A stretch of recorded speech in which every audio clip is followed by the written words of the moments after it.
Konnichiwa, Amina, Proto-moto des, and welcome back to another deck profile for the new year. This is the Resonator slash Red Dragon Archfiend archetype, so going right off with our Resonator cards. First up, we have one copy of Creation Resonator, so basically if you control a level 8 or higher single monster, you special this card from your hand.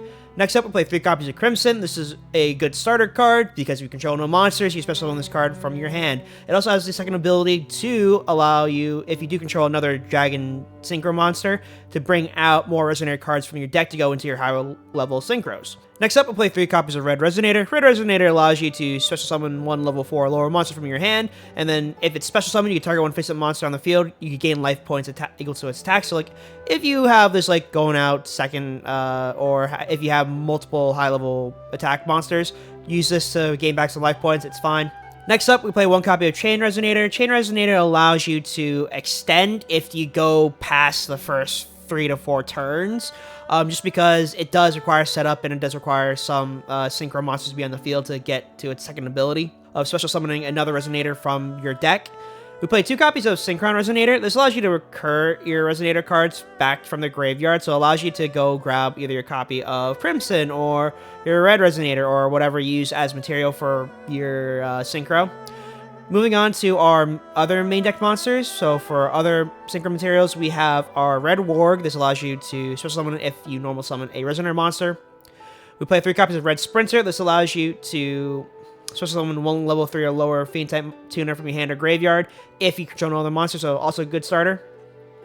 Next, I'll play 3 copies of Wandering King Wildwind. This is another extender, so if you have a Resonator card on the field, go and special summon this, and then you go into your level 6s. We also play 3 copies of Witch of Black Forest. This you can search out any Resonator card that you want, and it works well with your copies of Red Resonator and your copies of Crimson Resonator. Next up, we play 2 copies of Perform Mage Hatchiker. This is good because it's a level 4, allows you to go into other plays as well if you do need to go into something higher, but right now this is just a more extender, so just in case, like, oh, they negate your copy of Red Sprinter or something else and you don't have another material to use. Next up, we play 3 copies of Skullmeister. This is your flex spot. So with the flex spot, Skullmeister right now is better than Ash because a lot of times a lot more effects are happening in the graveyard as of right now, especially with your copies of Tier Elements. Moving on to our spells now, we play 3 copies of Resonator Call. Resonator Call is just an instant +1 no matter what.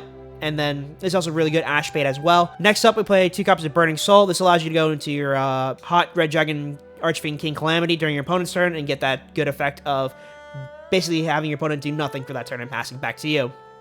Next up, we play 3 copies of Resonator Command. This allows you to switch up any Fiend monster, level 4 or lower Fiend monster from your deck. So basically, it allows you to grab your copies of Red Sprinter or your copies of Wandering King or your copy of Skullmeister. For generic spells, we only play 3 copies of Dark Royal No More. This allows you to pull off the Scarlight combo, which basically is a board wipe.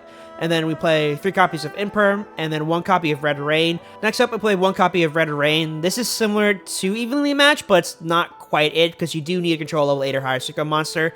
And then all the remaining cards that don't get banished are pretty much protected by this card. And then if you control a dark, or if you special summon a Dark Dragon Synchro monster to your field while it's a graveyard, you can just add it back to your hand and set it the next turn, which is pretty good recursion, but you only really need the 1. Moving on to our extra deck, we play 3 copies of Red Rising Dragon. Red Rising Dragon is our must combo piece. If they negate this, you're kind of screwed over in the end of the day, unless you have another copy of a Resonator on the field to go into your level 8s. But 3 copies is a must. 1 copy of Void Ogre Dragon. This is just your kind of spell negate, just in case like you burn through your resources and you don't have anything else. So, for example, if you have like Resonator calls and like just spells and traps, like set them all, go into Void Ogre, and then you have counters for everything, basically. Next up, you have Scarlight Red Dragon Archfiend. Play 3 copies because this also counts as our Red Dragon Archfiend.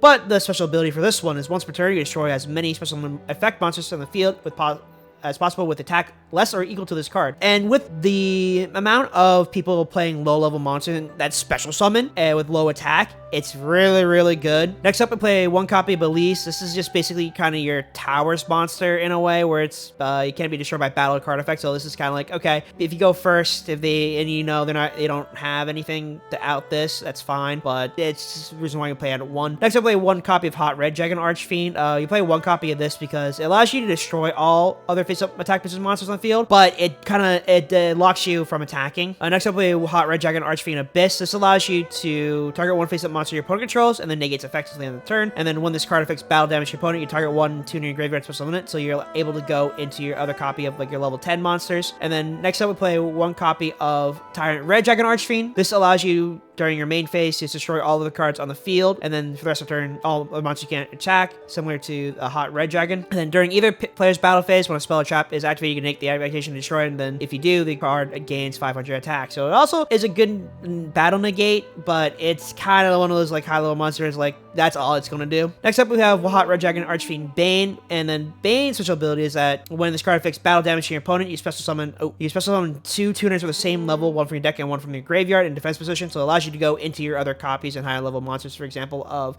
Red Nova Dragon, Red Supernova Dragon, and then your Hot Red Dragon King Archfiend. So overall, this deck is really fun to play, but you do brick every once in a while, and trying to search out things inside your deck, it's kind of a hassle sometimes, especially if you don't get the proper combo pieces. So that's it for this deck profile. I personally love Red Dragon Archfiend because it's kind of like that synchro monster from like when you were a kid that was like always cool in your mind, and definitely having a lot more support nowadays is really great. But thank you guys for watching, and I'll catch you guys in the next one. All right, so sayonara.